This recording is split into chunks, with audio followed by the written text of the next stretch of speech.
आप सभी को लीना जैन का प्यार भरा नमस्कार और आप सभी का स्वागत वाव इंडिया के इस खास कार्यक्रम में जिसका नाम है वाव पर्सनालिटी।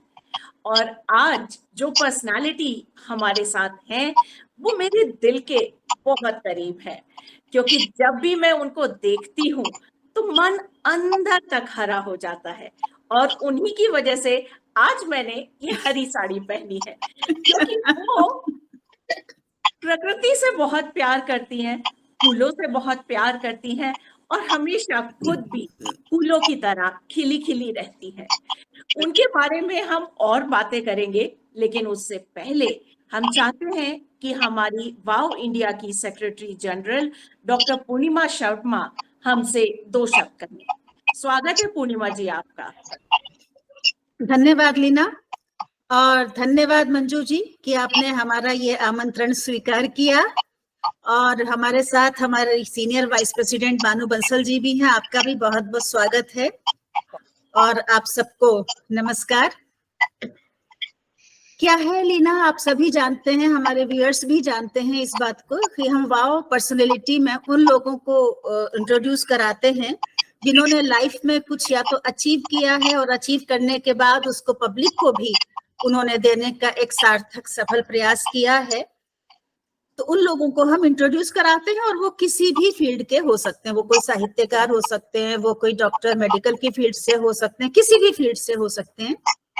तो इसी क्रम में आज हमारे बीच हैं डॉक्टर मंजू गुप्ता। मंजू गुप्ता का परिचय तो आप दोगी बाद में डिटेल में। और मंजू जी से जिस तरह के हमारे संबंध हैं, हम सबसे पहले तो जब भी रमा जी अगर इस वीडियो को देखेंगी तो उनका बहुत आभार व्यक्त करेंगे कि उन्होंने दो ऐसी महिलाओं से, ऐसी शख्सियत से हमारा परिचय कराया और उनसे हमारी दोस्ती कराई, जो जिसे कहते हैं लाइक माइंडेड लोग, मंजू जी और नीलम वर्मा जी। तो इसके लिए तो वास्तव में हम रमा जी के आभारी हैं कि उन्होंने अपने साथ साथ इन दो लोगों को हमसे जोड़ा, और ये ऐसा संबंध कुछ बन गया है कि बड़ा अजीब सा। बहुत सुंदर, बहुत सुंदर। तो मंजू जी की अगर हम बात करें तो इनकी कुछ पुस्तकों को पढ़ के हमने जो थोड़ा बहुत कुछ लिखा है उसी को हम यहाँ पर पढ़ रहे हैं कि इनके बहुत सारे संकलन अब तक प्रकाशित हो चुके हैं। अब किस पर हम बोलें और किसको छोड़ें, ये एक बहुत बड़ी समस्या है। लेकिन फिर भी थोड़ा बहुत तो कुछ बोलेंगे। बिल्कुल। मंजू जी की जो दार्शनिकता है कि अंधेरा चाहे कितना भी गहरा और लंबा क्यों ना हो, उसका अंत रोशनी में ही होता है। परिवर्तन प्रकृति का नियम है। गीता में जैसा कहा भी गया है कि आत्मा कभी नष्ट नहीं होता, केवल शरीर रूपी पुराने वस्त्र बदलकर नवीन शरीर रूपी वस्त्र धारण कर लेता है। यही है परिवर्तन, यही है प्रगति।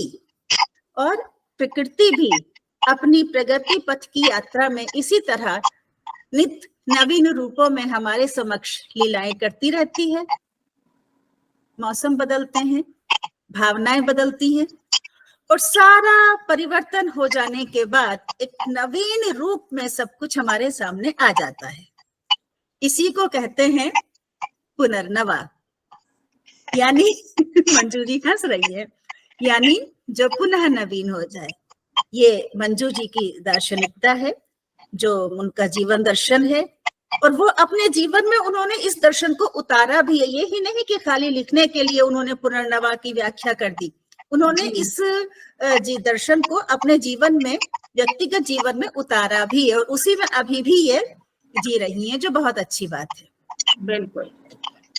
क्योंकि वो जानती हैं कि अगर व्यक्ति देश काल परिस्थिति के अनुसार स्वयं के आचार विचार में, स्वयं के व्यवहार में परिवर्तन नहीं करेगा, वो जीवन यात्रा में कहीं ना कहीं पीछे छूट जाएगा। और वैसे भी जो इंसान थोड़ा सा अपने कष्टों को रोता रहे, कुछ करता रहे, उसके पास ज्यादा लोग टिकते भी नहीं हैं। गालिब का एक शेर याद आता है कि उनको भी अपने गम में मुब्तला ना करो, वो तुम्हारा दोस्त है, दुश्मन तो नहीं। तो यही जो पुनर्नवा वाला जीवन दर्शन है, यही सब लोग अगर अपना ले तो बहुत सारे लोग डिप्रेशन से और इस बहुत सारी चीज से बच सकते हैं। जी, युवा होने के लिए संबंधों की लिजलिजाहट नहीं चाहिए, दो टूक दो धार निश्चय। क्या बात है मंजू जी, युवा होने के लिए संबंधों की लिजलिजाहट नहीं चाहिए, दो टूक दो धार निश्चय। वाह। हर रचनाकार की तरह मंजू जी को भी कभी पंछियों से प्रतीक प्राप्त होते हैं तो कभी आसपास खेलते बच्चों से, कभी मनुष्य की स्वार्थी और लालची प्रवृत्ति इन्हें आहत कर देती है, तो प्रकृति की मनोरम छटा इनके मन को आनंद की अनुभूति भी कराती है। लेकिन प्रकृति के मोह पाश में बंधकर अन्य बातों को भूल नहीं बैठती हैं। कभी गोस्वामी तुलसीदास और ऐसे ही महान रचनाकारों के संदर्भ में बात करती हैं, तो कभी नारी जीवन के विविध आयामों के विषय में सोचती हैं, कभी सावन के मेघों को आमंत्रित करती हैं, तो कभी स्वयं ही बूंद बनकर बरस जाना चाहती हैं। कभी जीवन के दारुण संघर्षों को झेलकर और बार बार अनेक स्तरों पर प्रताड़ित होकर भी नारी के अनेक रूपों में सामंजस्य बैठाकर आगे बढ़ने की कहानी बड़ी ही सहजता और खूबसूरती से कहती दिख पड़ती और बोल उठती हैं, भूमा का सर्वोत्तम उपहार है लड़की, सृष्टि में प्राणों का संचार है लड़की। तो कभी धरती के समान नारी के धैर्य की बात करती हैं और कभी सागर में मिल उसकी पूर्णता की बात करती हैं। नारी के शोषण के प्रति भयंकर आक्रोश भी है इनके हृदय में, और इस सब के साथ ही कुछ हल्के फुल्के क्षण भी इनके जीवन में आते हैं जब ये बोल उठती हैं कि बेटी माँ बनकर माँ से भी आगे निकल गई, और अपने अभ्युदय से तो जितना लगाव इन्हें है कि एक पूरा संग्रह ही इन्होंने लिख डाला है। मंजू जी, ये तो बात सही है कि दादी नानी बनने का जो सुख होता है ना, उसे आपने बड़ी सहजता और सरलता से अपनी रचनाओं में उकेरा है। तो बस इनकी रचनाओं को पढ़कर हम इनके विषय में यही सब समझ पाए हैं, और इसके आगे लीना अब आप। जी, पूर्णिमा जी, आपने बहुत अच्छे से डॉक्टर मंजू गुप्ता की रचनाओं की एक छोटी सी विवेचना हमारे समक्ष रखी। अगर डॉक्टर मंजू गुप्ता के परिचय की बात की जाए तो उन्होंने आगरा यूनिवर्सिटी से पोस्ट ग्रेजुएशन किया, और जब ये आगरा यूनिवर्सिटी में थी तो उस समय की सर्वश्रेष्ठ छात्रा रही हैं, और इसके लिए उन्हें गोल्ड मेडल मिला। एक्चुअली पूर्णिमा जी, डॉक्टर मंजू इतनी मल्टी टैलेंटेड हैं कि अभी मैं उनका जब प्रोफाइल देख रही थी तो एक पूरी लंबी सी लिस्ट है उनके अलग अलग कॉम्पिटिशन्स में फर्स्ट आने की, और अलग अलग उनके जो कहते हैं कि कल्चरल एक्टिविटीज में पार्टिसिपेट करने की, चाहे वो डिबेट कॉम्पिटिशन हो, चाहे वो एक्टिंग हो, चाहे वो कॉलेज यूनियन हो, चाहे वो कॉलेज की जो पत्रिका निकलती है उसका संपादन करना हो, चाहे लेखन करना हो, हर जगह डॉक्टर मंजू हमेशा अव्वल रही। और शादी के बाद करीब 23 साल की उम्र में उन्होंने पीएचडी की, और उसके बाद उन्होंने डीलिट किया। वो दिल्ली विश्वविद्यालय में कमला नेहरू कॉलेज की उप प्राचार्य रही, और 40 साल तक हिंदी विभाग में अध्यापन उन्होंने किया है। इसके सब के साथ उन्होंने अपनी जो फैमिली की रिस्पॉन्सिबिलिटीज है वो बहुत अच्छे से निभाई। उनकी फैमिली बहुत वेल सेटल्ड है, चाहे उनका बेटा हो या बेटी हो, और अब तो वो दादी नानी भी बन गई है, तो जो नेक्स्ट जनरेशन है वो भी बहुत वेल सेटल्ड है। एंड डेफिनेटली इस सब में डॉक्टर मंजू का बहुत बड़ा हाथ है।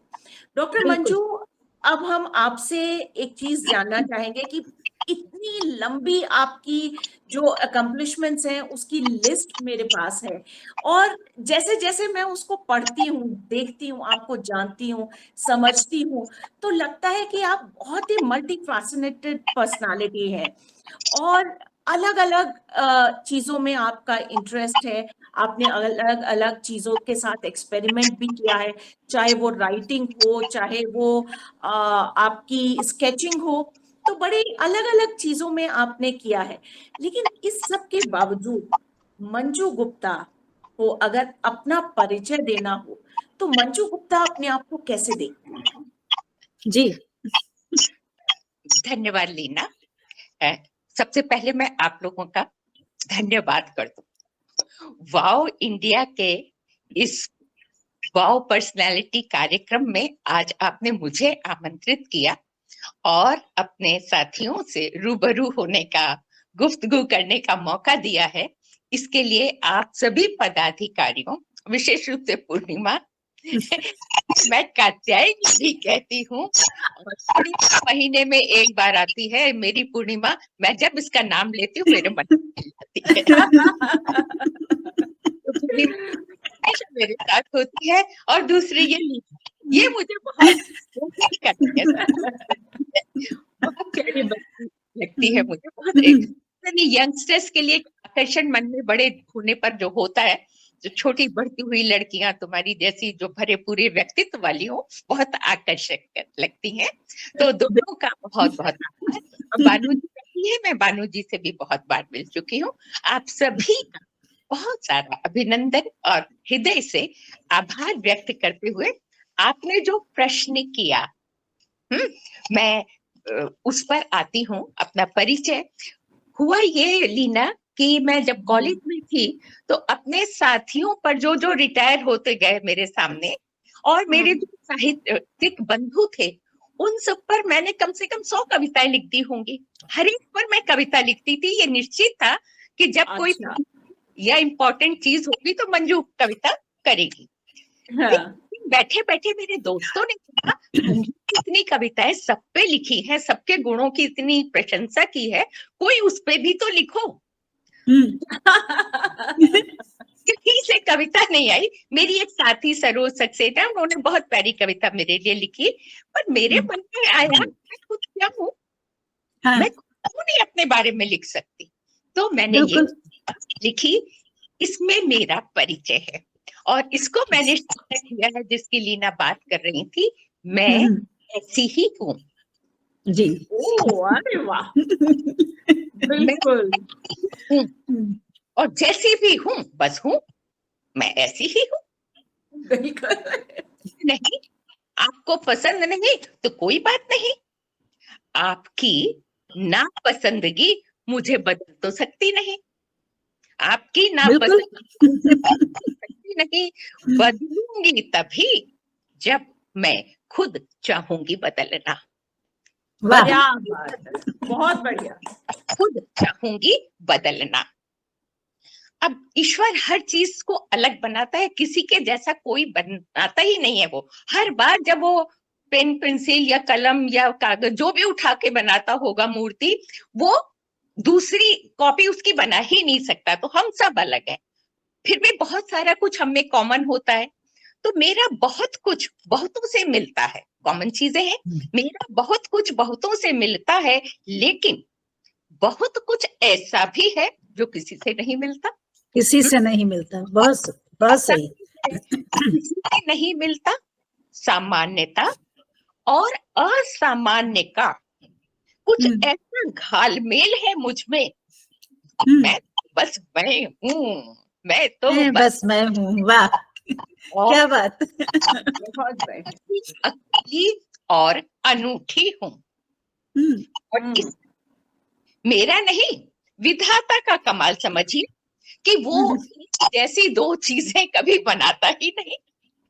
तो दोस्तों, ये है मंजू गुप्ता।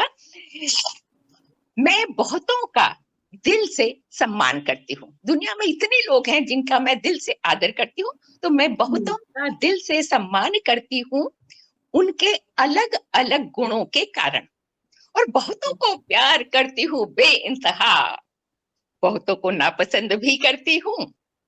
मेरा चेहरा खुली किताब है, निर्बल दर्पण।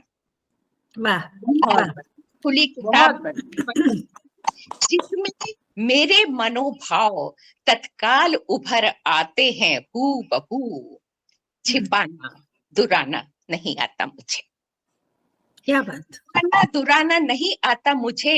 चेहरे पर मुखौटे लगाने की कला मैं तो सीख ही नहीं पाई। और सबसे बड़ी और महत्वपूर्ण बात मैं अपने लिए मैं कह सकती हूँ, सुंदरता। तरह की सुंदरता मुझे सम्मोहित करती है। हर तरह की सुंदरता मुझे सम्मोहित करती है, खींचती है चुंबक की तरह अपनी ओर।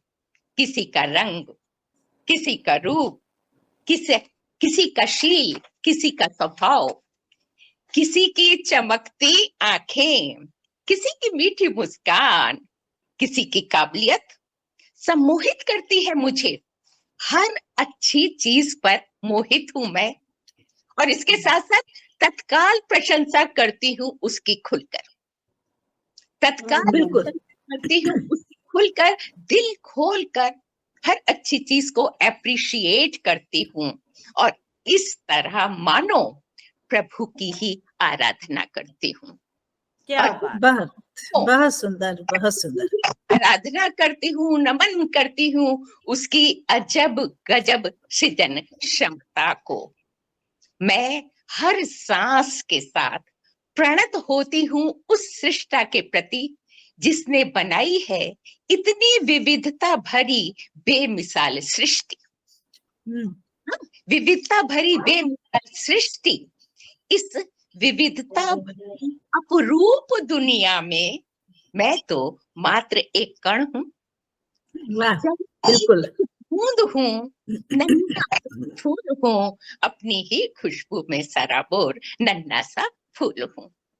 प्रणाम करती हूँ, प्रणाम करती हूँ नदियों के प्रवाह, झरनों की किलकारियों, झीलों की गहरी प्रशांति को। नमन करती हूँ पर्वत शिखरों की ऊंचाई, दृढ़ता और सबलता को। आकाश का अनंत विस्तार, धरती का अपार धीरज, जंगलों की हरियाली, वृक्षों की हरितिमा और फूलों के अद्भुत रंग, सभी कुछ तो मुझे ले जाता है उस भूमा तक। सभी मुझे ले जाता है उस भूमा तक, अंगुली पकड़ उस परम तत्व की ओर। उसके अनंत अस्तित्व का बोध कराता है, जो मैं मंदिर की में कभी नहीं कर पाती महसूस। बोध कराता है उस भूमा का, जो मंदिर की मूर्तियों में मैं कभी महसूस नहीं कर पाती। तो मैं आर्य समाजी परिवार में बड़ी हुई, और मैंने कभी मूर्ति पूजा नहीं की। मंदिर जाती हूँ, उसकी खूबसूरती, आर्किटेक्चर, मूर्ति कला, मूर्ति शिल्प देख के मैं तारीफ करती हूँ, लेकिन मेरा मन जुड़ नहीं पाता। लेकिन अगर जरा सा भी कुछ हो तो वो मुझे ईश्वर तक ले जाता है। हवा की एक हल्की सी हिलो, नन्ही सी छुअन स्मरण कराती है मुझे उस जगत नियंता का, और मैं सारी जहालत, आलस, अवसाद, तनाव को झटक हो जाती हूँ तरोताजा। प्रकृति का हर तत्व मुझे देता है परम आनंद, भर देता है रोम रोम में अविरल उत्साह, उल्लास और उमंग।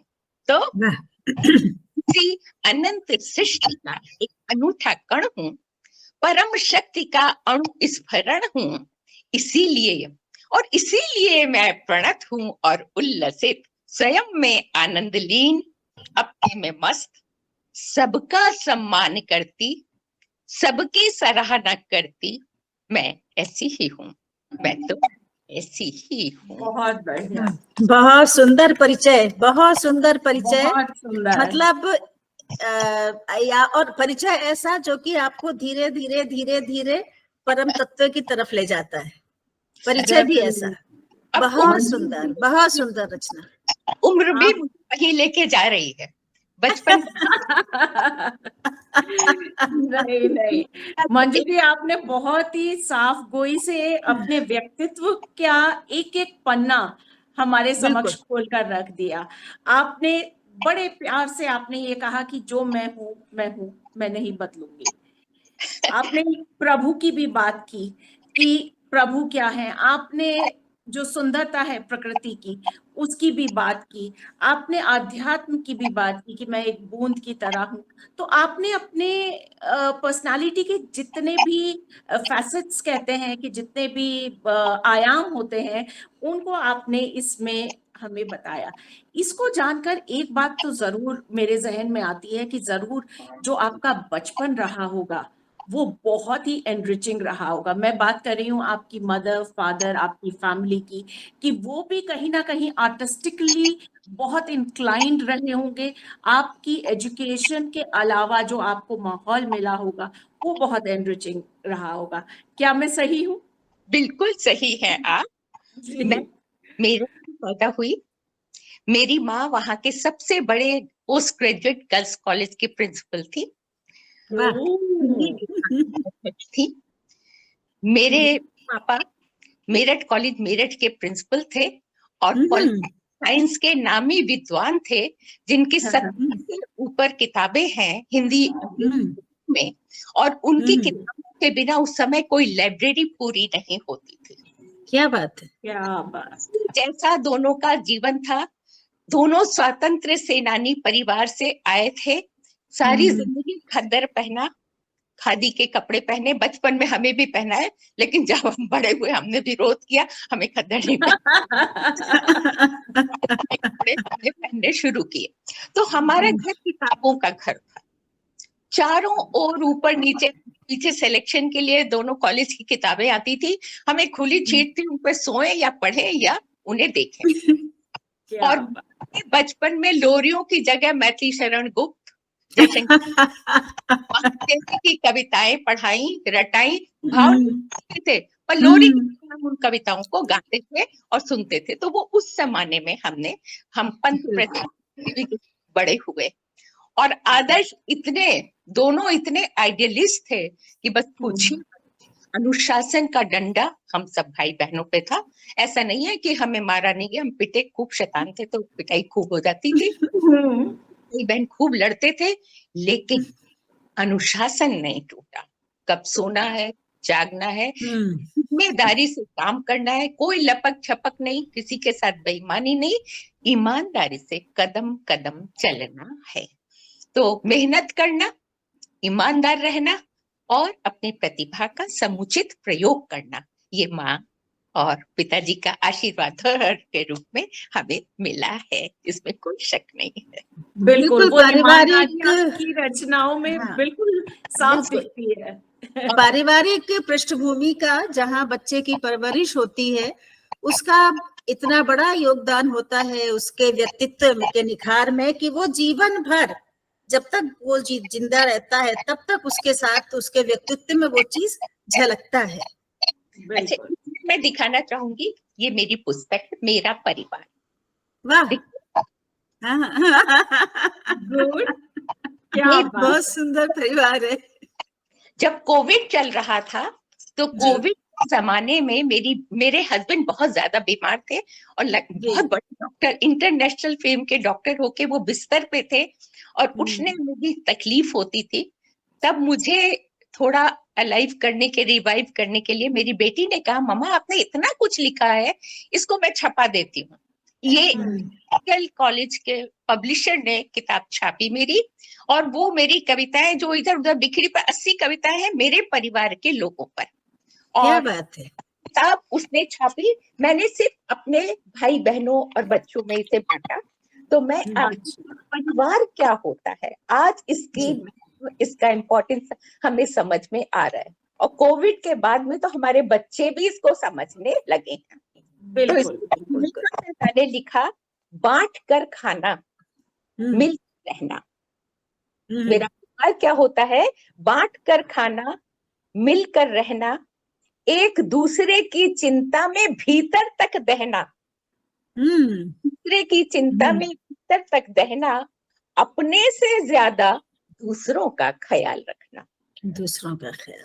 अपने से ज्यादा दूसरों का ख्याल रखना, अपनों की खुशी में खुद को भुलाना, अपनों की खुशी में खुद को भुलाना, मात्र चार दीवारी नहीं, सुरक्षा का एहसास है परिवार। बिल्कुल सही बात। सबक वसुधैव कुटुंबकम की शुरुआत है परिवार, मानवीय संवेदना का उत्स है परिवार, इंसानियत की पाठशाला और आदमी की जिंदगी को आदमी की तरह जीना है परिवार। वाह वाह बहुत वाह, बढ़िया, बहुत बढ़िया। बहुत सुंदर, है तो बहुत सुंदर।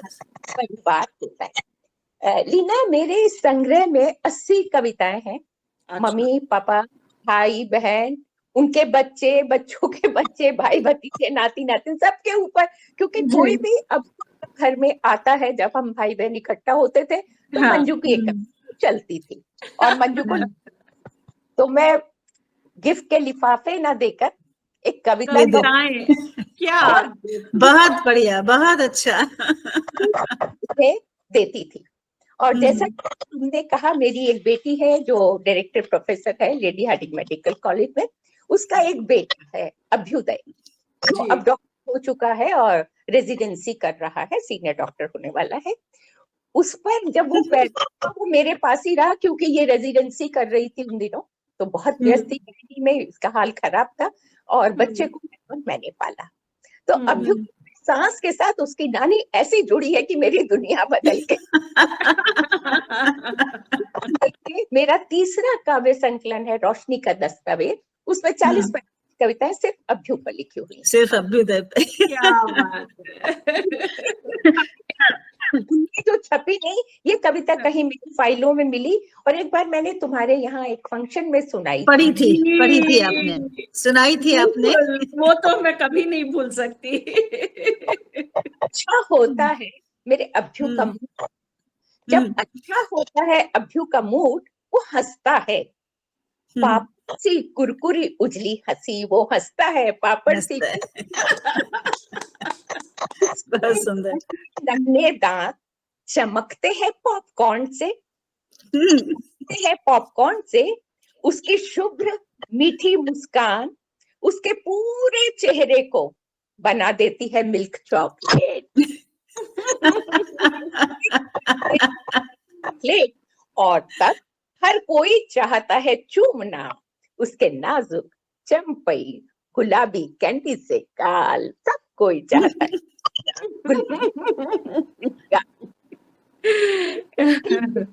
बहती है पूरे घर में झरने सी, उड़ती फिरती है हवा के पंखों पर नटखट गौरैयों सी, फिरती कबूतर सी कोनों झरोखों में, और गुदगुदाती रहती है बरामदे की मेहराबों पर देर तलक।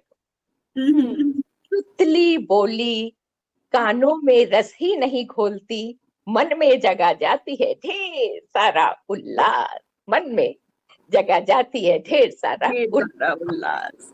सबका आनंद आजकल ले रही है प्रवीण बाबू। वही तो हम कह रहे हैं कि एक नानी को This is so cute. में बच्चे नहीं थे, बंजर पर रही होगी धरती, पहली बार बच्चों की हंसी ने ही उसमें खिलाए होंगे फूल, मुस्कान ने ही उगाए होंगे तारे, और खील बताशे सी मेरे अभ्यू की हंसी। खील हंसी उमग उमग का पूरे घर में बांटती है खुशियां, क्या बात, खुशियां छलकाती उड़ती फिरती है तितली सी मेरे अभ्यू की हंसी। क्या बात आप है। सच में आपने मंजू जी एक नानी के मन के जो भाव होते हैं, जो बच्चे से एक कनेक्शन जो नाती से उसका होता है, इतने खूबसूरत शब्दों में आपने उनको उकेरा है ना, शब्द चित्र आपने उसका खींचा है, बहुत सुंदर। जो प्रतीक आपने लिए हैं, जो डे टू डे उससे जो प्रतीक आपने उठाए हैं, पॉपकॉर्न और चॉकलेट और ये जो अपने प्रतीक उठाए हैं, वो प्रतीक अपने आप में यूनिक है, बहुत खूबसूरत प्रतीक आपने उठाए हैं। बिल्कुल बिल्कुल। यहाँ मैं अपनी कविता इस संग्रह से और पढ़ना चाहूंगी। स्वागत है। और मेरी बेटी दामाद मेरे साथ रहते थे, और मेरा बेटा 26 साल पहले विदेश चला गया, बॉस्टन में, बहू भी, और वहां उसके 2 बच्चे हुए। एक बेटा था जब दूसरा बच्चा होने वाला था, मैं ईश्वर से प्रार्थना करती थी, घर में 2 बेटे हो गए, एक लक्ष्मी दे देना भगवान, एक लक्ष्मी दे देना। मेरी पोती आ गई जिसका नाम रखा आरुषि। आरुषि। बराबर मेरी गोद में पला 26 साल 25 साल, जब तक मेडिकल में नहीं किया, वो पढ़ा भी मेडिसिन तो घर में ही रहा। तो ये आरुषि मुझसे उतना ही दूर थी, मेरे लिए अंबर का चांद और अंबर का तारा थी, लेकिन मन बहुत रसता था, बहुत कम हम मिल पाते थे। जब ये 11 साल की हुई, थोड़ा बढ़ने लगी, वो एक खूबसूरत लड़की थी, और ये घर में जब 4 दिन सिर्फ मेरे पास रही, लेकिन आज तक उसकी हंसी, उसका होना मैं महसूस कर पाती हूँ। क्या बात, क्या बात। के साथ साझा करना चाहूंगी स्वागत। मेरी हंसी पर। कल कल झरने सी उसकी हंसी, कल कल झरने सी उसकी हंसी, मंदिर की घंटियों सी बजती है पूरे घर में। वाह, वाह। झरने सी उसकी हंसी, मंदिर की घंटियों से बजती है पूरे घर में। नदियों की मीठी चहक सी उतर जाती है सीधी हृदय में। हृदय में। बहुत सुंदर, बहुत हृदय सुंदर। उसके जाने 4 दिन रह के वो तो चली गई, उसके जाने के बाद भी निर्झर सी तापती फलांगती, उसकी नन्ही किलकती हंसी गूंज रही है पूरे घर में। आहा। कोनों, अंतरों, बरामदों और कमरों में फुदकती गिलहरी सी झबरी पूंछ उठाए काले काले बालों के पर्दे से झांकती उसकी गहरी काली बड़ी बड़ी मासूम आंखें, घनी झुकी पलकें, शर्मीली निगाहें, जैसे इस उम्र की लड़कियों की होती हैं, तो शर्मीली निगाहें, और उनके पीछे छिपी चंचल कट्टों से फुर्तीली शैतानी। एक कितना सुंदर विरोधाभास है। तो और उनके पीछे छिपी चंचल की फुर्तीली शैतानी रंग बिरंगी तितलियों सी उड़ रही है फुर फुर चहुं ओर। उसकी लंबी पतली खूब गोरी खूबसूरत देह, फूलों वाली छोटी सी स्कर्ट और फ्रिलदार गुलाबी टॉप, लहराती बल खाती देह के साथ दुपट्टे से लहराकर आकर्षक रैपर में लिपटी कैंडी की तरह घूम है मेरे भीतर। वाह, वाह। बेहद खूबसूरत पेंटिंग की तरह घूम रही है मेरे भीतर, एक बेहद खूबसूरत पेंटिंग की तरह। बहुत वाह, सुंदर। बहुत सुंदर है और बहुत चंचल सुर आपकी कली सी दिलकश, उसकी नन्ही नन्ही शैतानियां, मधुर किलकारियां, आम के टिकोरों सी ताजा निश्चल हंसी, नन्हे नन्हे मुलायम गुलाबी हाथों की छुअन मुझे मदहोश किए है झर झर झरते हर सिंगार सी। मैं तो आरुषि के होने के एहसास से ऐसा घिरी हूँ मानो टप टप टपकती रुपहली बूंदों में भीग रही हूँ, बस भीग रही हूँ। रिमझिम बरसती सावनी फुहार से घिरी, बरसों का ताप और इंतजार भूलकर बस भीग रही हूँ, भीग रही हूँ। वाह। मासूम स्पर्श के सुखद एहसास में कितनी इंटेलिजेंट है मेरी मासूमा, सीख गई है हिंदी 2 दिन में ही, 2-4 शब्द सीख लिए थे, बोलती थी तो बड़ा, और जब अमेरिकन एक्सेंट में बोलती है हिंदी तो शहद की बूंदें टपकती हैं सुबह में, और फाइनेस्ट कैडबरी चॉकलेट खुल खुल जाती है मुंह में। मेरी भोली भाली आरुषि सूरज की पहली किरण है, दूधिया चांदनी सी गोरी है, और हिरनी सी भोली और गिरहरी सी चंचल। और यहाँ उसकी जिद है अंगद का पाँव। भी होते हैं और साल में बिल्कुल का पाँव, और जिद में ठुनकती आरुषि को पाने में मुझे मिलता है अपूर्व आनंद, जो मिलता था माँ यशोदा को रूठे कान्हा को मनाने में। वाह वाह वाह। प्रिय आरुषि, तुम खिलो पंखुरी पंखुरी और बनो सुर्ख खुशबूदार गुलाब, जो मोहे सारे जग को अपनी अनूठी सुगंध से, रंग से, रूप से और अपने आंतरिक उजास से, जो मोहे सारे घर को, सारे घर को। बहुत वाह। सुंदर, बहुत सुंदर। आपके सारे उपमान सीधे दिल तक उतर गए मंजू जी, सारे प्रतीक आपके हृदय तक उतर गए। आसपास की चीजें हैं, मैं कहीं दूर भागना ही नहीं पड़ता मुझे, सब कुछ तो सब आसपास की, बिल्कुल सब आसपास की चीजें। तो ये हुआ मेरा परिवार, और इसमें माँ बाबूजी सबको लेके बहुत कुछ लिखा गया है, भाई भाभी सभी अपने परिवार में हीरा मोती होते हैं, और बिल्कुल बिल्कुल उनसे ज्यादा, इन रिश्तों से ज्यादा जीवन में कुछ भी महत्वपूर्ण नहीं होता। संबंधों बिल्कुल। जीवन बीत जाए तो फिर क्या कहने हैं। बिल्कुल। मंजू जी, आपसे बात करके एक बात तो बहुत क्लियर है, आप अपनी फैमिली से, चाहे वो आपके पेरेंट्स हो, आपके भाई बहन हो, या आपकी नेक्स्ट जनरेशन हो, आप सबसे बहुत अटैच्ड हैं। आपकी एक लंबी जर्नी रही है, लंबी सिर्फ मैं इसलिए कह रही हूँ इन टर्म्स ऑफ एक्सपीरियंस। तो आपकी लाइफ एक्सपीरियंस में ऐसे भी समय आया होगा जब शायद चीजें हमारे हिसाब से नहीं चलती है। उन समय के बारे में आपसे कुछ जानना चाहेंगे कि आपने उनको कैसे हैंडल किया। जिंदगी मुश्किल चीज है। मेरे पति एम्स में फार्माकोलॉजी डिपार्टमेंट में विभागाध्यक्ष थे, हेड ऑफ द डिपार्टमेंट थे, और उन्हें international society of heart research का, वो क्लिनिकल रिसर्च के एक्सपर्ट थे, heart society of, international society of heart research का लाइफ टाइम अचीवमेंट अवार्ड मिला है। वाह। उन्होंने दुनिया में 14 से ज्यादा उनके पेटेंट दवाइयां हैं, जो 12 साल एक दवाई को बनने में लगता है।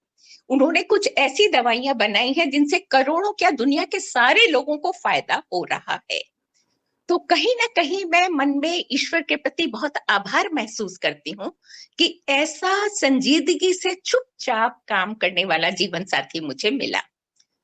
लेकिन बीमारी भी, अस्पताल में 37 साल रही, एम्स कैंपस में रही 37, तो ऊपर नीचे आगे पीछे, घर के बाहर अंदर, सब तरफ डॉक्टर्स या बीमार, हर तरीके की बीमारी से मेरा सामना पड़ा, और जिंदगी को मैंने इतने करीब से देखा, उसके दुख दर्द सब कुछ को देखा। लेकिन माँ ने मुझे एक चीज दी थी कि हर हाल में अपने को संभाल कर रखना है, तभी तुम दूसरों की सेवा कर पाओगे। डॉक्टर साहब बैठ के, वो सांस नहीं आ रहा है, बहुत हालत खराब थी। लास्ट में तो बहुत ही, मतलब 6-6.5 साल मैंने उनके साथ गुजारे बीमारी की, और हालत होती गई। मैं से प्रार्थना करती थी, हे भगवान इन्हें मुक्ति दे दे, इन्हें मुक्ति दे दे। लेकिन उसके साथ मुझे जिंदा भी रहना था, और उन्हें संभालने के लिए स्वस्थ भी रहना था, और उसके लिए मुझे मुस्कुराना भी था। तो जीवन के वो पाठ जो मैं विद्यार्थियों को 40 साल पढ़ा के आई थी, अब मुझे धीरे धीरे समझ आ रहे थे, और मैंने जिंदगी का पहाड़ा 12 खड़ी ABCD फिर नए सिरे से पढ़ी। अब मेरी बेटी मुझे समझाती है मुझे क्या करना है, सांस है गहरी, किस करवट सोना है, कितना खाना है, क्या करना है, और मैं सीख रही हूँ। तो मेरा सीखने का अध्याय शुरू है, तो मैं तो बच्ची हो गई हूँ। अब पूरी कर ली, 78 की होने वाली हूँ, 16 तारीख को 78 की हो जाऊंगी। मैं दिवाली बॉर्न हूँ, दिवाली पे मैं आई। तो उसके साथ जिंदगी को समझने का वक्त अब मुझे मिला है, और बच्चों ने मेरे पे 2 जिम्मेदारियां, मेरे डॉक्टर साहब भी मेरे लिए छोड़ के गए। सब कुछ है मेरे पास, दुनिया में जो एक आदमी चाह सकता है, सारी चीजें हैं मेरे पास।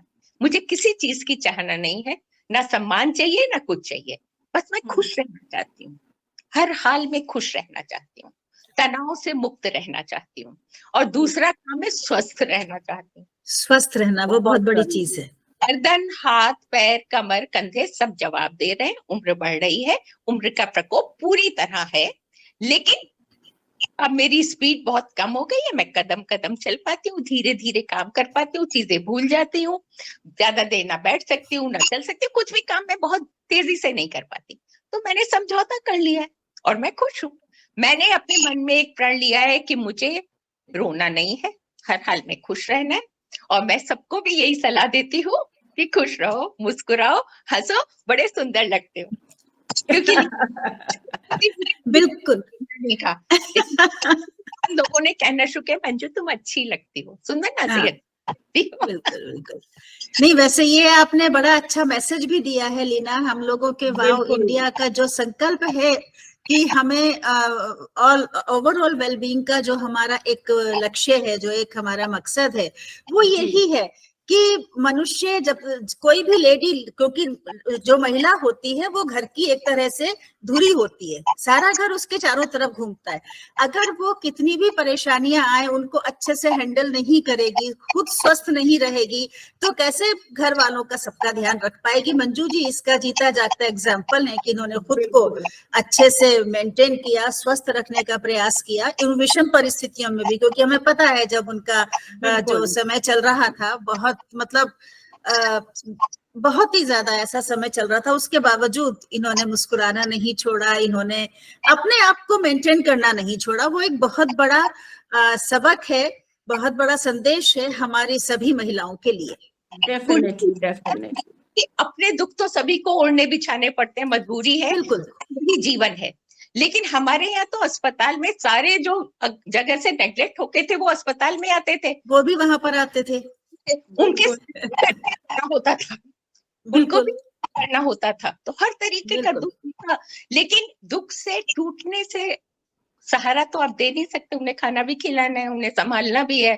तो हिम्मत भी ईश्वर ने ही दी है, मैं कुछ नहीं कर सकती, बिल्कुल ईश्वर ही हिम्मत देता है। और जिंदगी पर मैंने बहुत कुछ लिखा है, तो जिंदगी पर मैं आपको कुछ कविता की पंक्ति सुनाती हूँ। जी स्वागत। एक और जिंदगी में अमृत है और दूसरी ओर विष है, और ये दोनों अलग अलग नहीं है, ये साथ साथ, बिल्कुल साथ साथ चलते हैं। तो मैंने इसको शीर्षक ही दिया है, कुछ पंक्तियां सुनाती हूँ। अमृत छलकाती विष कन्या है जिंदगी। क्या बात, क्या बात। बहुत सुंदर। अमृत छलकाती विष कन्या। कलेजे में कसकती आरजू है जिंदगी, और हंसती आंख में आंसू है जिंदगी। बहुत खूब। आंख में आंसू है जिंदगी, हलक में अटकी हड्डी है जिंदगी। क्या, बिल्कुल बिल्कुल सही। की हड्डी है जिंदगी, और रस्सी पर चलती नटनी है जिंदगी। नटनी है जिंदगी, क्या बात, बहुत सही बहुत सही। है जिंदगी, ये संतुलन ही बनाना पड़ता और कुछ नहीं। सारी जिंदगी बिल्कुल इस संतुलन बनाने में बीत जाती है। इच्छाओं का छलकता जाम है जिंदगी, पतझड़ में खुशबू का पैगाम है जिंदगी। और मौत से भी किस कदर मुश्किल है जिंदगी, मर जाए तो सब दुखड़े खत्म। मौत मुश्किल है जिंदगी, पत्थर के सीने में धड़कन है जिंदगी। बहुत सुंदर। में धड़कन है जिंदगी, दिल का शौक हसीना है जिंदगी। को ललचाती है, दिल का शौक हसीना है जिंदगी, बुरी सही सबकी तमन्ना है। सबकी तमन्ना है जिंदगी, सच में सबकी तमन्ना है जिंदगी, बिल्कुल। समंदर में सफीना है जिंदगी, आंसुओं के समंदर में सफीना है जिंदगी, धूल में लिपटा नगीना है जिंदगी। क्या बात, क्या बात। जिंदगी। और एक के अंतिम, अर्थहीन सी लगती गहरी व्यंजना है जिंदगी। अर्थहीन सी लगती गहरी व्यंजना है जिंदगी, अमृत छलकाती विष कन्या है जिंदगी। बहुत सुंदर, बहुत सुंदर, बहुत सुंदर। तो जिंदगी सच में है। दुनिया में जो हमें दूर से हंसते खेलते दिखते हैं चेहरे, उनके पीछे कितने कितने आंसुओं के समुद्र है। यही सारे विरोधाभास हैं। इन्हीं सारे विरोधाभासों का नाम जिंदगी है। इन्हीं सारे विरोधाभासों का नाम जिंदगी, सही में। आपके जितना भी लाइफ एक्सपीरियंस है मंजू जी, वो साफ आपकी कविता में एक एक लाइन में झलकते हैं, एक एक बिल्कुल। लाइन में। मैं हर सब्जेक्ट में अच्छी थी, मैथ्स में भी मेरे नंबर कभी कम नहीं आए, लेकिन मेरा शौक, मेरी रुचि साहित्य था, तो मैं साहित्य में आ गई और एक कविता मैंने लिखी, जिंदगी का गणित। जिंदगी के गणित। टाइम टेबल बनाते थे, तो हर एक की एक ड्यूटी आती थी। जब मैं सीनियर हो गई तो मुझे भी टाइम टेबल कमेटी में डाल दिया। तो मेरे कॉमर्स वगैरह के साथी थे, वो कहते थे मंजू तेरा टाइम टेबल हम बनाते, तो हमारे बच्चों के लिए कविता लिख दे।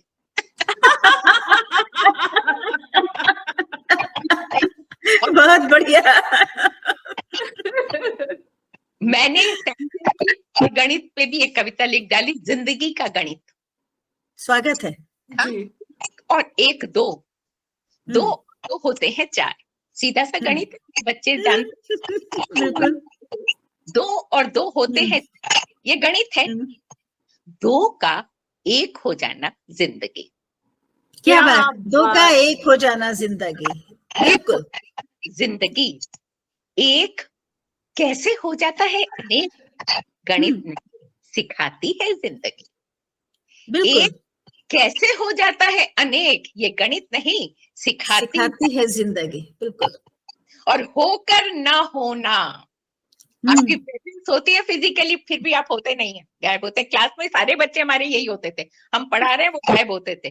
तो होकर न होना और ना होकर होना, ना होकर होना और न होकर खोकर पाना और पाकर हार जाना। हार जाना।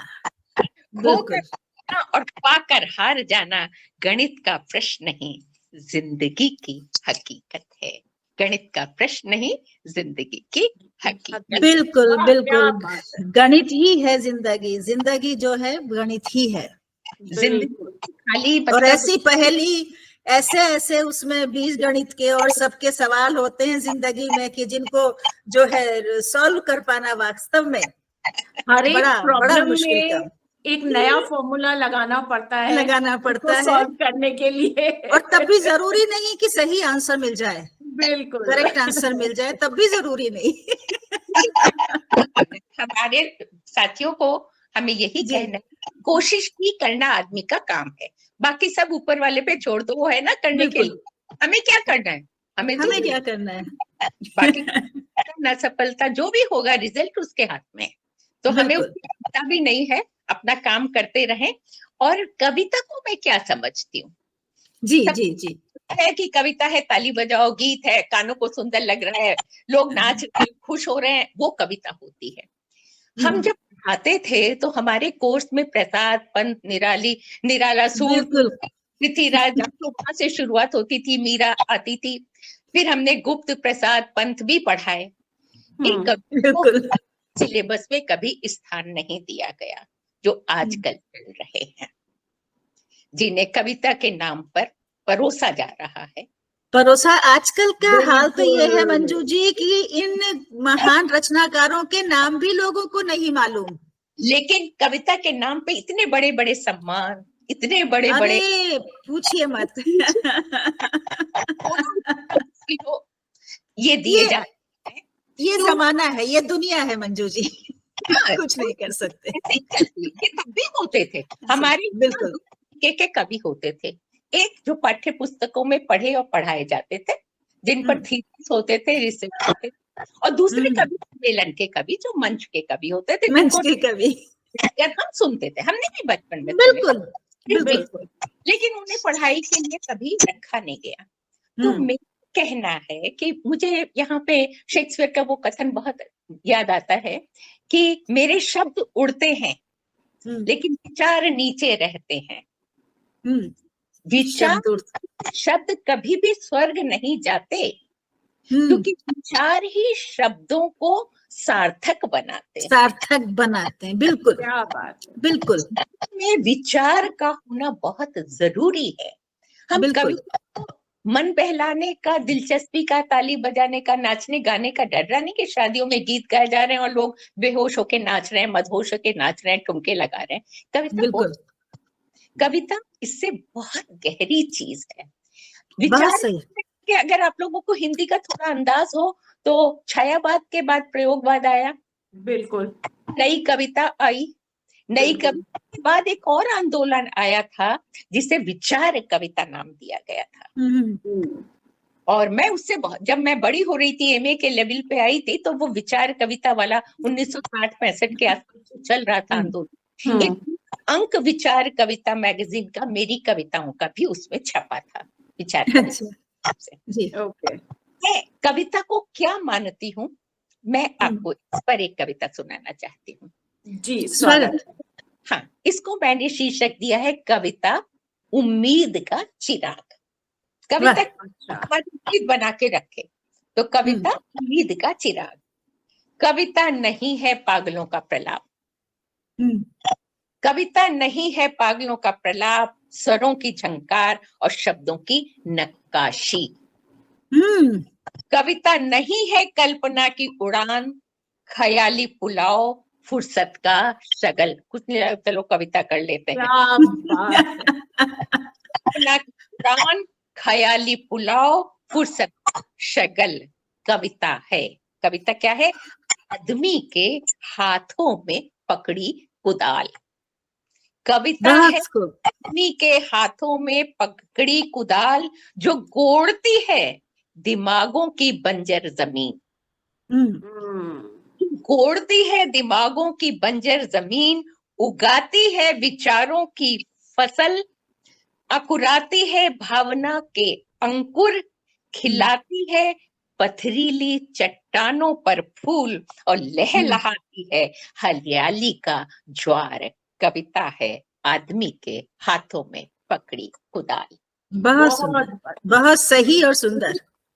नहीं है मात्र महबूबा का ख्याल, प्रेमिका पे चुम्बन ये सब करो तो हो जाते हैं शायर। तो कविता नहीं है मात्र महबूबा का ख्याल, दार्शनिकों की उलझन, कविता सुलगती मशाल। कविता है सुलगती मशाल, जो बनाती है कुहासे में पगडंडियां। वाह, कुहासे में पगडंडियां। कुहासे में पगडंडियां, घुप अंधेरे में रोशनी की दस्तक है कविता। बहुत अंधेरे में रोशनी की दस्तक है कविता। कविता नहीं है मन बहलाने वाली वेश्या। मन बहलाने वाली वेश्या, सर्कस का जोकर। कविता है मानवीय विवशता का अंतरंग उच्छ्वास। मानवीय विवशता का अंतरंग उच्छ्वास। विदीर्ण अंतस का खंड खंड इतिहास। कविता है विदीर्ण अंतस का खंड खंड इतिहास।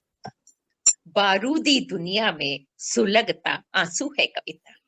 बारूदी दुनिया में सुलगता आंसू है कविता। आदमी का संघर्ष और आक्रोश है कविता। जब बंद हो जाते हैं जिंदगी के सब द्वार, चढ़ा दी जाती हैं निकासियों पर अरगलाएं, ठोक दिए जाते हैं श्वासों पर ताले, तब खोल जाती है कविता काल कोठरी में बताया।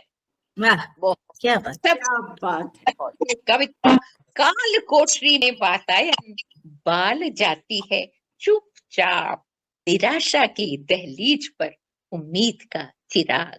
बाल जाती है चुप, बहुत सुंदर। निराशा की दहलीज पर उम्मीद का चिराग। बहुत सुंदर। तो कविता है उम्मीद का चिराग। ये मेरे कविता पे जो मेरा भाव है, जो मेरा विचार है। विचार जी। वैचारिक कविता विचार जी। बिल्कुल। मंजू जी, आपसे जितनी भी बातें करनी थी, आपने हर एक बात का जवाब कविता के फॉर्म में दिया है। इससे पहले कि हम आपसे कुछ पूछ पाए, आपने शायद हमारे सारे क्वेश्चंस, जो कुछ हम आपसे जानना चाहते थे, उसको आपने इतनी सुंदर शब्दों में पिरो के हमारे सामने दिया कि हम निशब्द हैं। लीना को पूछने का मौका नहीं दिया आपने। नहीं, सारे क्वेश्चंस जो आपके बारे में जानना चाहते थे, आपने इतने प्यारे शब्दों में हमें सब कुछ बताया। आपने अपनी लाइफ के स्ट्रगल के बारे में हमें बताया, आपने अपनी लाइफ फिलॉसफी के बारे में बताया, आपने अपने परिवार के बारे में बताया। तो सारे जितने भी एंगल्स थे, और इतने अच्छे से आपने हर एक टॉपिक के ऊपर लिखा है, और अपनी सारी भावनाएं, अपने सारे इमोशंस, गुड बैड अगली, जो कुछ आप समझती हैं, सोचती हैं, जो आपका विचार है, वो आपने सब कुछ लिखा है। कोई ऐसा टॉपिक मंजू जी जो, या कोई ऐसी चीज जो आप हमेशा से करना चाहती हो और ना कर पाई हो? कोई ऐसा टॉपिक जिस पे आपको लिखने का मन हो, आप नहीं लिख पाई? मेरे साथ बड़ा मजेदार ये वाकया, मेरा घर मैंने जैसे बताया सारा मेडिसिन, दवाइयों और डॉक्टरों से भरा हुआ है। 24 यहाँ दवाई और डॉक्टर्स की बातें होती है, और रहती भी कैंपस में थी, तो चार वो बीमारी का माहौल था। मैंने अपनी कविता को उसमें बचा के रखा। ऐसा कुछ भी नहीं है आप चाहो और आप कर ना पाओ। सही कहा, बिल्कुल। मैं नौकरी करती थी फुल टाइम, अपने घर के बच्चों को खुद पढ़ाती भी थी, घर का काम भी देखती थी, अपने डॉक्टर पति की जिम्मेदारियां भी जिससे वो काम कर सके उन्हें देती थी। घर मरीजों से भरा होता था, रिश्तेदार मरीजों से, जो कहाँ से एड्रेस लेके आते थे। लेकिन लिखना पढ़ना नहीं छोड़ा। रात को उठती थी, जो भी करती थी, मैं अपना काम पूरा करती थी, पूरी कोई घर का जिम्मेदारी भी नहीं छोड़ती थी, लेकिन अपने शौक मैंने पूरे किए। मुझे रेडियो का शौक था, आकाशवाणी में बरसों बच्चों को युगवाणी के लिए हर महीने 1 घंटे प्रोग्राम तैयार करके खुद लिखती थी, कराती थी, ले जाती थी, करवाती थी। खुद बहुत पार्टिसिपेट किया थिएटर में, नामक। उसके बाद में वहां जाना संभव नहीं होता था, तो कॉलेज में बच्चों को लेके बैठ जाती थी। 50-50 बच्चों को इकट्ठा करके मैं नाटक करवाती थी, क्योंकि थिएटर बच्चों थी। 1.5-2 घंटे के नाटक मैंने 50-55 के बच्चों को लेके स्टेज कराए हैं अकेले। मतलब स्क्रिप्ट मेरी, डायरेक्शन मेरा, एक्टर सारे, एक बच्चे को डायलॉग बोलना सिखाना। आज एम्स में और एम्स में मैं अपने शाम को बच्चों को लेके 50 बच्चे, 5 की उम्र से लेके 15 साल तक के बच्चे, सबको थी। शाकुंतलम, अंधेर नगरी,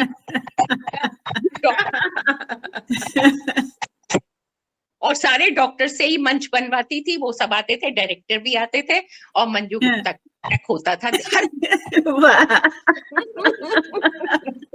बिल्कुल। एम्स कैंपस के बच्चे डॉक्टर बन गए हैं, और एम्स में प्रोफेसर नहीं, हेड ऑफ द डिपार्टमेंट है, चाहे वो मेडिसिन में हो या कहीं हो, सबको मंजू ने कराया है। जब आपने हमें माइक पकड़ के बोलना सिखाया था पहली बार, वजह से गए थे। अपनी बीवियों से जब मिलवाते ना, शादी में जाती हूँ, नाटक कर रहा है। जो एक आपको चाहो, कुछ ऐसा नहीं है जो मैं कर नहीं पाई। मैंने छोड़ दिया लेना, अपने मन से छोड़ दिया। मुझे तरफ से फोर्स नहीं, मेरी ना कोई सास थी जो मुझे रोकती, मेरे पति ने मुझे नहीं रोका, बच्चों ने भी नहीं रोका। मैंने खुद अपने पर लगाम लगाई। मुझे लगा मैं आकाशवाणी नहीं कर सकती, दूरदर्शन नहीं कर सकती, मैंने छोड़ दिया। और लेखन में मैं पहले डिलीट और ये सब होने, मेरी किताबें इतनी छपी, इतने रिसर्च पेपर छपे, मैंने कविता तक अपने को सीमित कर लिया। और कविता में बड़ा मजे की बात यह है, मेरा दुख, दर्द, टेंशन, अवसाद, सुख, खुशी, सब कुछ मैं कविता में लिख देती हूँ, डाल देती हूँ। बिल्कुल आप सही कह रही हैं मंजू जी। इंसान अगर करना चाहे तो कोई ऐसी चीज नहीं है जो उसकी अधूरी रह जाए इच्छा, कोई ऐसी चीज नहीं है। और अब जब मैं बिल्कुल अकेली पूरे दिन घर में होती हूँ, कोई भी नहीं होता, इतना बड़ा मेरा घर है, बिल्कुल अकेली होती हूँ। बच्चे सुबह गए, बाय बाय करके मुझे जाते हैं, चाबी मेरे पास छोड़ के, अब आएंगे शाम को, तो वो फिर चले जाएंगे, भाई आके चाबी लेके अपनी चले जाएंगे, रात को खाना साथ खाएंगे, फिर अकेली होती हूँ। तो मैंने अकेले रहना सीख लिया है। मेरी कविता मेरे साथ होती है ना, मुझे डर नहीं लगता। जीवन साथी, मेरा धर्म, मेरी पूजा, मेरी सहेली, मेरा बच्चा, मेरी दोस्त खूब बतियाती है मुझसे और मुझे खुशी। आप सच में प्रेरणा स्रोत हैं मंजू जी उन लोगों के लिए जो जरा जरा सी बात में और डिप्रेशन में चली जाती हैं और अब हम क्या करें, या अब हम अकेले पड़ गए, उनके लिए वास्तव में आप इंस्पिरेशन है, सच में। कोशिश करती हूँ और मुझे सबसे बात करना अच्छा लगता है, पर मैं बाहर बिल्कुल नहीं जाती। घर से निकलना मैंने बिल्कुल बंद किया है। घर में ही घूमती हूँ। बच्चों ने खूब सारे पेड़ पौधे लगाए हैं, हर समय मेरे फूलों से घिरी होती है। और मजे की बात है, मेरी कल्पना बहुत अच्छी है। मैंने जी, वो तो मैंने इतनी दुनिया घूमी है कि एक अफ्रीका और एक साउथ अमेरिका को छोड़ के पूरी दुनिया मुझे डॉक्टर साहब ने घुमाई। तो मेरे अंदर जाना है सुंदरता का, और वो मैंने बटोर के रख रखा है। मैं जब चाहती हूँ मैं कैंप फॉल में पहुंच जाती हूँ, जब देख सकती हूँ, जहाँ गोवा चली जाती हूँ, बीच पे। समुद्र के पास जाना जरूरी थोड़ी ना है, समुद्र को अपने भीतर भी तो लाया जा सकता है। बिल्कुल बिल्कुल। नहीं खुली होती तो भी मैं आसमान देख लेती हूँ, चांद तारे और पूर्णिमा को भी देख लेती हूँ।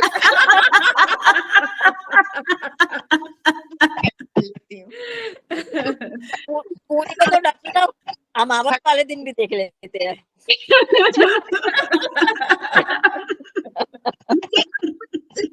नहीं होती कोई आएगा मुझे खुश करेगा, या बिल्कुल तो मैं खुश होंगी। जो हो रहा है मैं उसे अपने अनुसार बना सकती हूँ। अपने बेड में तो मैं लेटी हूँ ना आराम से, और मैं चांद तारों को बुला रही हूँ, तो आते हैं तारे मेरे पास, मुझे चूमते हैं, मैं उनसे बातें करती हूँ, अपने मम्मी पापा, पुरानी यादें, कितनी अच्छी अच्छी चीजें हैं। और किताबें तो है ना, जब कुछ नहीं होता खोल के पढ़ना शुरू हो जाए तो नींद नहीं आ रही है तो पिल्स खा ली फिर भी नहीं आ रही, एल्पेट खा के भी नहीं आती। 1 बज गया फिर लाइट चलाई, चश्मा लगाया, किताब पढ़ी, और किताब बड़ी प्यारी साथी है, नींद को बुलाई लाती है। ये तो है, ये तो है। मंजू जी, आप वाकई में जिस तरह से आपने अपने मेनोपॉज के बाद के टाइम को हैंडल किया, बिकॉज ये एक फेज होता है विमेन की लाइफ में, जिसके बाद अकेलापन, डिप्रेशन, ये सब एक नेचुरल आ जाता है, लेकिन आपने उसको कंस्ट्रक्टिवली अपनी लाइफ में अडेप्ट किया है, उसको आपने जी बिल्कुल अपने जीवन का साथी बनाया है। चलो फूलों की बात करें थोड़ी सी। बिल्कुल बिल्कुल बिल्कुल बिल्कुल। ये मेरा एक संकलन है, फूल की जिद। फूल की जिद। काव्य संकलन है, और इस मेरा बहुत मतलब एक तरीके से नाम हुआ था। मुझे लोगों ने कहना शुरू किया कि मंजू गुप्ता फूलों की कवित्री हैं। इसमें फूलों पर हैं। फिर मेरी 40-45 कविताएं फूलों की घाटी पर हैं, और मेरे हर संकलन में 10, 15, 20 कविताएं फूलों पर हैं। तो कुल मिला के कम से कम 250 कविताएं तो मैं फूलों पे लिख चुकी हूँ। क्या ये फूल मेरी कविताओं में आया है कि मुझे मैं फूल हो गई हूँ। मुझे गुलाबी नहीं चाहिए, मुझे सुंदर सुंदर घास में खिला वो छोटा सा फूल, नीम के झाड़ में खिले वो चुन्ने नन्हे फूल भी मुझे आकर्षित करते हैं। कूड़े पे पीला फूल, मैं उसको भी देख के खुश हो लेती हूँ, और जब नहीं होता कल्पना में फूल को देख के खुश होती हूँ। तो फूल इतने तरीके से मुझे मोहता है, क्योंकि वो सिर्फ खिलता है, कोई देखे ना देखे उसे क्या, उसे तो खिलना है। तो इसका शीर्षक भी है फूल की जिद। इसमें से मैं आपको एक कविता सुनाती हूँ, फूल का स्वभाव। और ये स्वागत अगर हम अपने में ले आए तो कितनी बड़ी बात होगी। फूल का क्या स्वभाव है? फूल का क्या, वो तो कहीं भी खिल जाता है। फूल का क्या, वो तो कहीं भी खिल जाता है, और खिले ना तो फिर फूल कैसा? फूल कैसा? फूल कैसा? खिलकर ही तो वो फूल कहलाता है, और सिर्फ खिलता ही नहीं, सबको खिलाता है। सबको खिलाता है, ही नहीं सबको खिलाता है, हंसकर मुस्कुराकर सबको हंसाता है, और फिर देखते ही देखते सब में खिल जाता है। सब में खिल जाता है। वाह क्या बात। बहुत बाहों में, मन में, रोम रोम में, सब में खिल जाता है। फूल का क्या, फूल का क्या, वो तो हर तरह की जमीन, हर तरह की माटी में खिल जाता है और बदल देता है मिट्टी की तासीर। हर तरह की माटी में खिल जाता है और बदल देता है मिट्टी की तासीर। मिट्टी को रूप, रंग, रस और गंध में बदल देता है। क्या बात, क्या बात, मिट्टी को सच रूप, में। गंध में बदल देता है, और वो भी किसी स्वार्थ से नहीं। सबसे बड़ी बात तो ये है, वह भी क्या किसी स्वार्थ से नहीं, बस खिलने के लिए ही खिलने के लिए, बस खिलने के लिए ही खिलता है। कोई देखे ना देखे उसे क्या, कोई उसको तो खिलना है। खिलता है इसीलिए खिल जाता है। खिलना ही है फूल का स्वभाव, उसकी प्रकृति, उसका धर्म। फूल का क्या, वो तो कहीं खिल कहीं जाता भी खिल जाता है। तो बहुत सुंदर, बहुत सुंदर। फूल का स्वभाव है। और प्रकृति से अगर हम ये सीख लें तो कितनी सारी समस्याओं का हल अपने आप ही बिल्कुल, कहीं बिल्कुल। किसी सलाह लेने की हमें जरूरत नहीं। एक और छोटी सी फूल पे कविता। जी, स्वागत। हम बच्चे थे, ये सन 60 के आसपास, 50 और 60 के बीच में, टीनेज और थोड़ी बड़े हुए टीनेज में, तो हम फूल का आदान प्रदान करते थे, प्रेम दिखाने की तरीका को। टीचर को भी फूल देते थे, दोस्तों को भी फूल देते थे। तो आज किताब पलटते ही अनायास खुल गए वह पृष्ठ। आज किताब पलटते ही अनायास खुल गया वह पृष्ठ, जहां तुम्हारा दिया वह पुराना फूल रखा था। बहुत बहुत तुम्हारा दिया वो पुराना फूल रखा था। सूखे फूल के साथ याद आई ढेर सारी मुलाकातें। सूखे फूल के साथ याद आई ढेर सारी मुलाकातें, प्यार भरी मीठी मीठी बातें। वाह।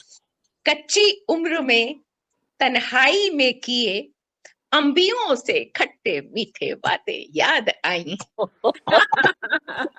मीठी मीठी बातें कच्ची उम्र में तन्हाई में किए अंबियों से खट्टे मीठे वादे, अनूठे सुनहले पल।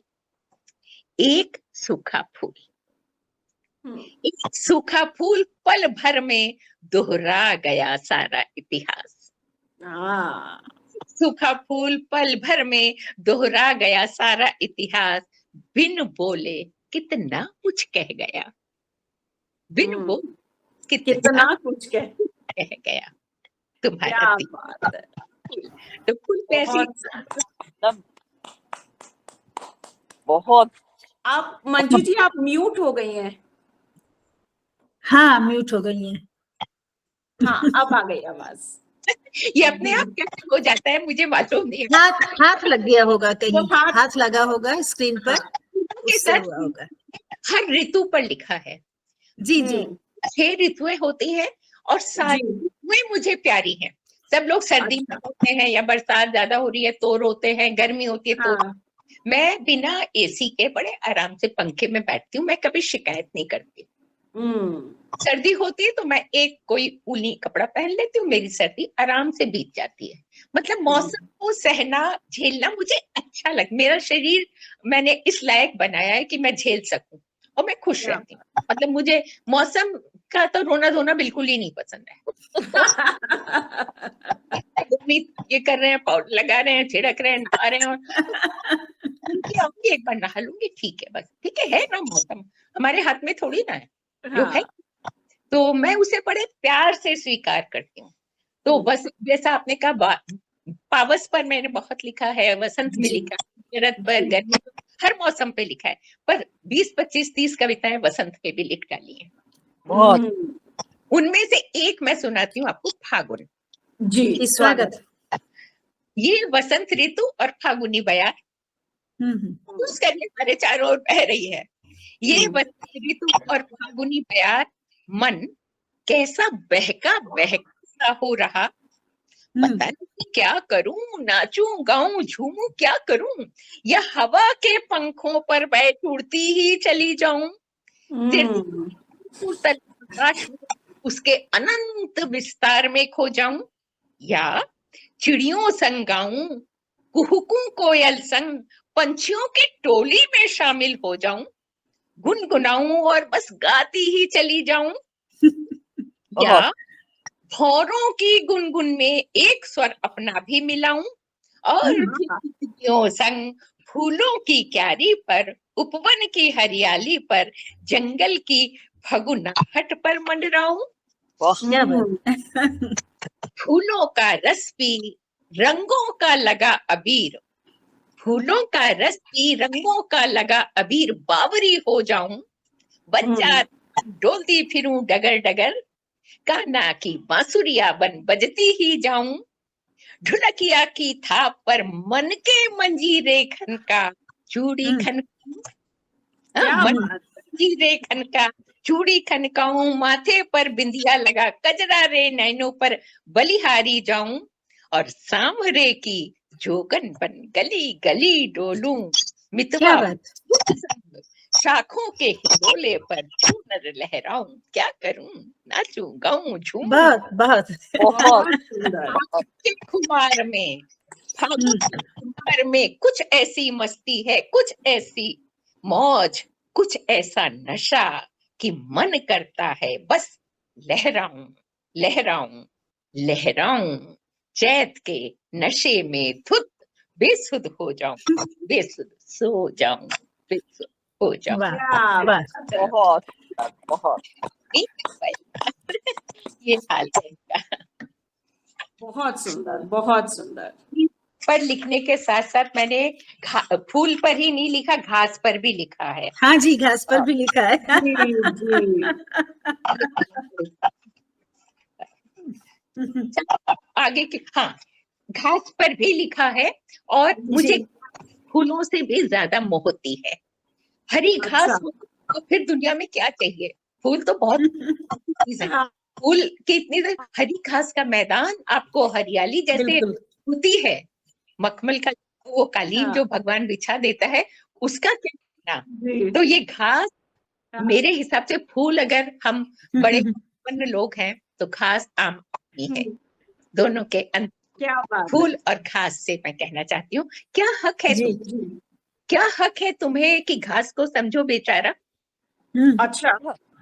आम आदमियों के साथ हमारा जो एटीट्यूड होता है उसकी बात है। हाँ, क्या हक है कि घास को समझो बेचारा, जी। वो फूल नहीं कि तुम्हारे इशारे पर उगे, हम्म, फूल नहीं कि तुम्हारे इशारे पर उगे, ड्राइंग रूम में सजे गमले, क्या बात। वो उगेगी जब जहां जैसे चाहेगी। वाह, वो उगेगी जब जहाँ जैसे चाहेगी। ड्राइंग रूम में सजे गमले में खिले, वो तो उगेगी जब जहां जैसे चाहेगी। वह बिल्कुल। तुम्हारे इशारे पर नाचने वाली पतुरिया नहीं, घास है। तुम उसे क्या कितना बात। ही नीची ही मानो, शूद्र समझो, वह तो है अपनी मर्जी की मालिक। आत्मचेता स्वच्छंद, शर्म अभी बाकी है उसमें। क्या बात, शर्म अभी बाकी है उसमें। क्या बात। माँ की गोद में जन्मती है, जिस माँ की गोद में जन्मती है, ढकती है यथा साध्य उसका नंगापन। बहुत खूब, वाह बहुत वाह। माँ बहुत की गोद में जन्मती है, ढकती है यथा साध्य उसका नंगापन। तुम जिसे उजाड़ते उखाड़ते थकते हो न लजाते, तुम जिसे उजाड़ते उखाड़ते ना थकते हो न लजाते, इसी लज्जा से मरती है घास। इसी क्या लज्जा, बात। इसी लज्जा से मरती है घास, और शर्म से आंखें झुकाए बिछी रहती है धरती पर, चुपचाप बिछी रहती है धरती पर, चुपचाप। बहुत बहुत बहुत बहुत सुंदर मंजू जी, ये पहले भी सुनी है आपकी रचना, और जी। आपसे जितनी भी बातें करते रहें, जितनी भी बातें करते रहें और जितनी भी आपकी रचनाएं सुनते रहें, मन नहीं भरेगा। बिल्कुल। पता ही नहीं लग रहा कि 1.5 घंटा हमें निकल गया है, 1.25 घंटा, कितनी चलाना है। पता ही नहीं लग रहा। और से अभी ये बताइए इस कार्यक्रम में हमें कितनी और चलना इतना प्रयास के जो बोलती चली जा रही हैं, मतलब शब्दों का जाल है लेकिन उसके अंदर कलिष्टता बिल्कुल नहीं है, क्लिष्ट कुछ नहीं है। ऐसा लगता है जो आप बोल रहे हैं बड़े सरस तरीके से निकलती चली जा रही है, बहुत सुंदर लगता है। हमारे ख्याल से लीना 10 मिनट और जो कुछ आपको पूछना है, नहीं तो मंजू जी की कविताएं। बिल्कुल बिल्कुल। अगर मंजू आपको जी कुछ को पूछना है तो सुनने वो में बोलो। इतना मजा आ रहा है कि और कुछ की इच्छा ही नहीं है। ठीक है, फिर मंजू जी को ही सुनते हैं। बिल्कुल बिल्कुल बिल्कुल। लीना लीना अपने सारे सवाल जवाब भूल गई। जरूरत ही नहीं है, उनका एक्सपीरियंस, उनकी राइटिंग सब कुछ कह रही है। खिला फूल, हाँ, कांटों के बीच खिला फूल, बिल्कुल इसका बिल्कुल, इसमें से खिला फूल मेरा 8वां काव्य संकलन है और अभी अगस्त में 22 अगस्त को इसका हाँ लोकार्पण जी। जी। तो इसके 3 हिस्से हैं। सबसे बड़ी बात है, ये कांटे हैं जीवन का संघर्ष, खिला फूल है स्त्री का नारीत्व, और इन दोनों के बीच में पिसती हुई लड़की है। इस लड़की को लेकर जो जिंदगी की हकीकत है, मैंने 128 कविताएं लिखी हैं जी। इस संकलन में। 128 कविताएं हैं जिन्हें 3 भागों में मैंने बांटा है, लड़की, औरत और माँ। तीनों छोटा छोटा एक एक अंश आपको सुनाती हूँ। स्वागत जी, है। स्वागत है। तो सबसे पहले लड़की पर आते हैं। सब है, जादू है, अजूबा है लड़की, और ये सामने बैठी है लीना हमारे। पिछली उम्र से गुजर के नानी दादी पहुंच गए हैं। तो है, जादू है, अजूबा है लड़की, बार बार मरकर जी उठती है लड़की। बहुत बिल्कुल। मर कितनी तरह मारी जाती है, कितनी बार मारी जाती है, फिर भी जिंदा है। तो बार बार मरकर जी उठती है लड़की, देवी नहीं, देह नहीं, इंसान है लड़की।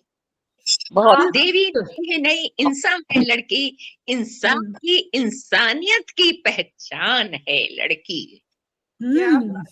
वज्राव की कठोर चट्टान है लड़की, और इंसानी धीरज का इम्तिहान है। इम्तिहान है लड़की। बहुत बहुत सही, बहुत सही। इम्तिहान है लड़की, कमजोर नहीं, केवल सुकुमार है लड़की। बहुत नहीं, इसे कमजोर तो समझना ही चाहिए। तो नहीं, केवल सुकुमार है लड़की, पत्थर के सीने में धड़कन है लड़की। धड़कन है लड़की। धड़कन है लड़की, मानवीय रिश्तों का मूल है लड़की, और कांटों के बीच खिला फूल है लड़की। क्या बात है। ये तो बिल्कुल कांटों के बीच खिला फूल है। इसीलिए आजकल की लड़कियों को बहुत जरूरी है कि वो कोमलांगी ना रहे, सुकुमारी रहे, कोमलांगी ना बने, वो दुर्गा बने। बहुत जरूरी है, बहुत जरूरी है। और हर एक लड़की के भीतर ये दुर्गापन होता है, लेकिन उसको बाहर लाने की जरूरत है। पूर्णिमा, प्रॉब्लम ये हो रही है कि जहां नहीं बनना चाहिए वहां दुर्गा बन जाती है। घर की चौहद्दी में इतना आ गया है बच्चों में कि के कारण हमारे परिवार बनने के बजाय टूट रहे हैं। ये तो हो रहा है, ये तो हो रहा है। हमारी पढ़ी लिखी बच्चियां उससे उल्टा काम कर रही हैं। शिक्षा ये भी हो रहा है। आसमान छूने की ललक इतनी ज्यादा है, महत्वाकांक्षाएं होनी चाहिए, लेकिन एक सीमा तक संतुलन बनाना भी हमें आना चाहिए। इस में मैं अपने इस दूसरे हिस्से का कैसी हो आज की औरत आपके साथ शेयर करती हूँ। अच्छा, स्वागत। हमारे हिसाब से आज की औरत इस वक्त में कैसी होनी चाहिए, तो कभी कभी सोचती हूँ, जब कभी कैसी हो आज की औरत, तो ख्याल आता है कि रोती धोती आंसू बहाती तो कतई नहीं। बिल्कुल, रोती धोती आंसू बहाती तो कतई नहीं, ईश्वर के पीछे पीछे चलती पति होता भी नहीं। काम धंधों में गुम हुई, अपने ही घर में बेघर, गृहिणी भी नहीं, जो अपने तो भी नहीं। सबकी सुनते सेवा करते नष्ट हो गया जिसका जीवन, वह अस्तित्व विहीन अनुभूता भी नहीं। बिल्कुल गई, फुसलाई गई, मूढ़ अशिक्षिता भी नहीं। ये बिल्कुल। आज की नहीं है। नहीं है। बिल्कुल। तो हो सकती है वही जो जानती है, समझती है बहेलिए की आदत। जाल में क्या फंस बात है। पहेलिए की आदत। बिल्कुल। समझती है बहेलिए की आदत, नहीं फंसती उसके जाल में, और वाकिफ है त्याग, तपस्या, सेवा, समर्पण की छिपी असलियत से। क्या बात है, बहुत सुंदर। सर्वथा अप्रभावित देव मां सरस्वती जैसे संबोधनों के सम्मोहन से। तेरी ने आपका सारा हक छीन लिया तो हमें वो भी, न सीता न सावित्री न रंभा बिल्कुल। न गांधारी न कुंती और द्रौपदी नहीं हो सकती आज की औरत। मेरे बिल्कुल। से आज की औरत तो होगी वही केवल मानव देवी, देह नहीं केवल मानवी। सीधे सादे शब्दों में कहे तो मात्र औरत, पढ़ी लिखी, समझदार, गुणी, खुद अपने पैरों पर खड़ी। ये बहुत खुद अपने पैरों पर खड़ी बहुत जरूरी है। ये तभी ले सकती है, खुद अपने पैरों पर खड़ी, बिल्कुल। सजग, सचेत, जो अपने निर्णय खुद ले सके और एक आदमकद इंसान की तरह संघर्ष करती हुई जियो और जीने दो की मिसाल बन मान से जिए। वाह, बहुत बहुत सही, सच बहुत सही। किसी की औरत नहीं, किसी की औरत नहीं, खुद अपनी औरत बनकर अपने नाम की अस्मिता के साथ पहचानी जाकर सम्मान से बिल्कुल वही हो सकती है आज की औरत। तो हमारी लड़कियों को बहुत जरूरी। हम मिसेस किसी ऐसे क्यों पहचाने जाए कि अरे मिसेस फला आ रही है, मिसेस फला आ रही है, अरे भैया मिसेस पूर्णिमा आ रही है, मिसेस मंजू जी आ रही है, बानू आ रही है, मिसेस फला क्यों आ रही है? मेडिकल फैकल्टी में मैं मिसेस गुप्ता तो थी, हाँ, लेकिन सब मंजू जी करके जानते थे। मेरी उसकी जो व्यक्तित्व है उसके उससे उसकी पहचान बननी चाहिए। बनानी पड़ती है, वो बनानी पड़ती है, ऐसे ही नहीं मिलती। बनानी पड़ती है। मिसेस तो वो रहेगी, Mrs Sharma, Mrs Gupta, Mrs Agarwal तो वो रहेगी, वो है हम, हमें वो रहेगी और उसमें गर्व होता है उसको। तो हम बहुत अनुभव करते हैं पति हाँ को जी। और अन्वित हैं, लेकिन इसके अलावा भी हमारी हाँ आइडेंटिटी अपना एक बिल्कुल अपना बिल्कुल सही। कविता इसी संग्रह से मैं सुना रही हूँ। माँ पे इसमें 20 कविताएं हैं और सारी माओं को समर्पित है कविता। लिखी मैंने माँ तुम गई कहाँ। सब कहते हैं मर गई, लेकिन मैं कह रही हूँ माँ तुम गई कहाँ, तुम तो जीवित हो मुझ में। माँ बिल्कुल सही।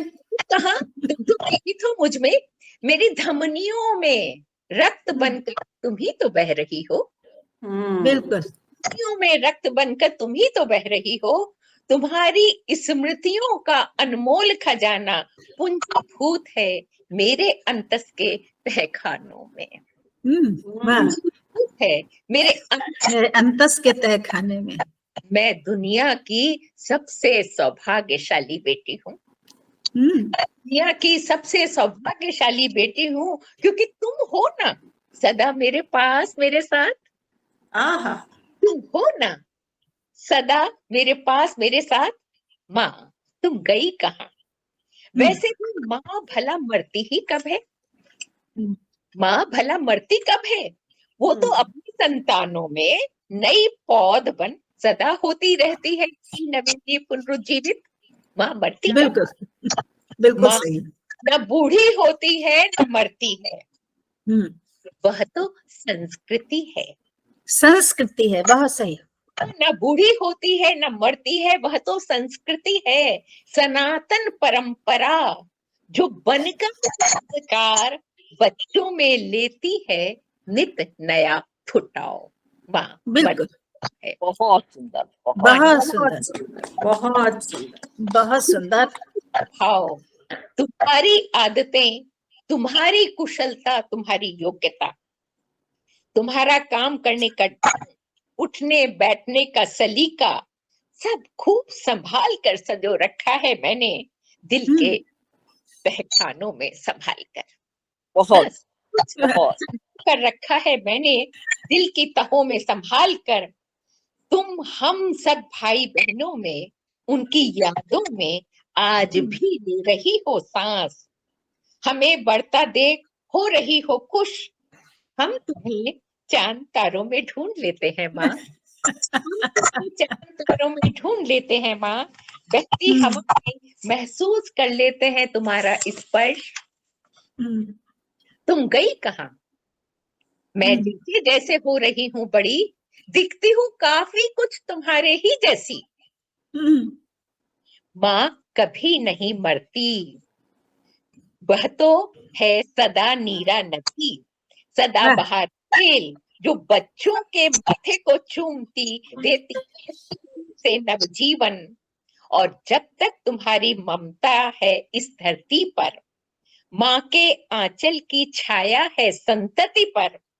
न तुम मरोगी न तुम्हारी संतानें, क्या बात। तुम्हारी संतानें और न ये धरती। माँ तो ईश्वर की तरह अनंत रूपा है, अजन्मा अजर अमर अनंता। माँ तुम गई कहाँ? तुम तो हमारे भीतर सांस ले रही हो। बहुत सुंदर मंजू जी, बहुत बहुत ही सुंदर। खूबसूरत कविता। और बिल्कुल। आपने जो माँ की परिभाषा दी है इस कविता के जरिए, और लोग माँ के जाने के बाद सोचते हैं माँ कहाँ गई, तो शायद उसको भीतर ही अपने ढूंढने की जरूरत है। वो रक्त बन के हमारी धमनियों में मौजूद है, उसको और महसूस लड़की करने की जरूरत है। लड़की तो होती ही माँ का प्रतिरूप है, लड़की तो होती ही माँ का प्रतिरूप है। भी वो डिपेंड करता है कौन से गुण हम किससे ज्यादा लेते हैं। हाँ, लड़की नहीं वैसे बहुत सी जो स्वभाव हैं वो लड़की में आ जाते हैं माँ के। जी, तो बहुत अच्छा मंजू जी आज का रहा। और लीना अब आगे।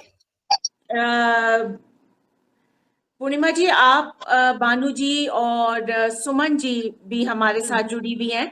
आप लोगों को अगर मंजू जी से कुछ भी बातचीत करनी है, कुछ पूछना है, तो the floor is all yours.